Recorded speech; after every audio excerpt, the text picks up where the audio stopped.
The 7 Action News investigators are about to expose a battle brewing over toxic chemicals at an abandoned Ford plant in Macomb County. That contamination in Shelby Township is much bigger than first thought, and now township lawyers are accusing Ford of trying to hide information from the public. 7 Action News investigator Scott Lewis is on the story. And Scott, what is Ford saying about this? Well, Diana, Ford confirms that they'll ask a judge on Monday morning to issue a protective order sealing records in this case, but they say the intent is not to hide information from the public. Township officials aren't convinced, and they want to make sure everything on this case is done out in the open. We say we are not going to agree to have records sealed in this case. We are not going to be bullied by Ford or how many law firms they retain. There's some from Detroit, now Chicago, trying to keep things from the public, and we will not get pushed into that position. This is what all the fuss is about. The old Ford Visteon parts plant at 23 Mile and Mound Road.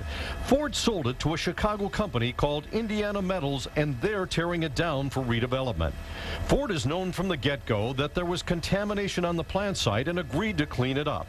What wasn't known until recently is that the contamination has spread to a huge patch of land to the east that Ford sold to a big developer called Grand Sakwa. We've got possibly 75 million gallons of contaminated groundwater that we know of.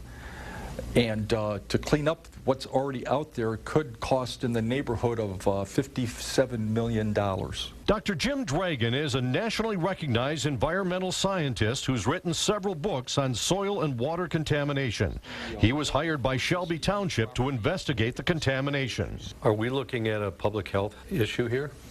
Very possibly so. Dragon says he found 2 areas contaminated by chemicals commonly used to degrease auto parts.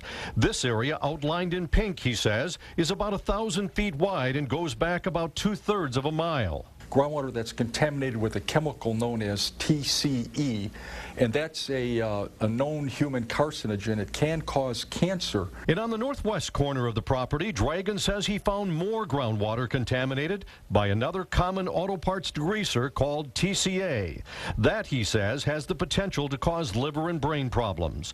Dragon says some of the chemicals are above levels considered safe for drinking water, but that's not what he sees as the most serious threat. They have a strong propensity to basically vaporize out of the water, and if they vaporize out of the water, they can migrate into the basements of homes. Ford says they were first to discover the contamination and reported it to the State Department of Environmental Quality.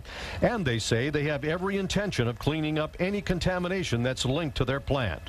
Ford also denies the protective order they're seeking is designed to keep the public in the dark. In this prepared statement, Ford told 7 Action News, requesting the court to enter a protective order is a common practice to facilitate information sharing among all parties. It is ultimately up to the court to determine what, if anything, is confidential. Ford is committed to doing what is right for the community and the environment. If the company identifies an impact moving on to other properties, it'll notify the state and the property owner, and that information will be public. A lawyer representing the company doing the demolition and redevelopment says they don't really care either way about a protective order. They just want all the parties involved to come together and clean up the contamination. Attorney Beth Gotthelf told Action News, Indiana Metals' position is, let's figure out the extent of the contamination that was caused by Ford and what Ford needs to do to remediate. At the south end of the Grand Sakwa property, a subdivision of homes and condos has already been built, and some of the land is irrigated with groundwater wells. There's no indication that the pollution has reached this area, but Dragon says it needs more study. The president of the Homeowners Association says he's concerned by this large plume of contamination, and he wants everything on this case known to the public. We ought to all be able to share on what that plume may be doing or where it's heading, and particularly if it's heading in our direction, we'd like to know it.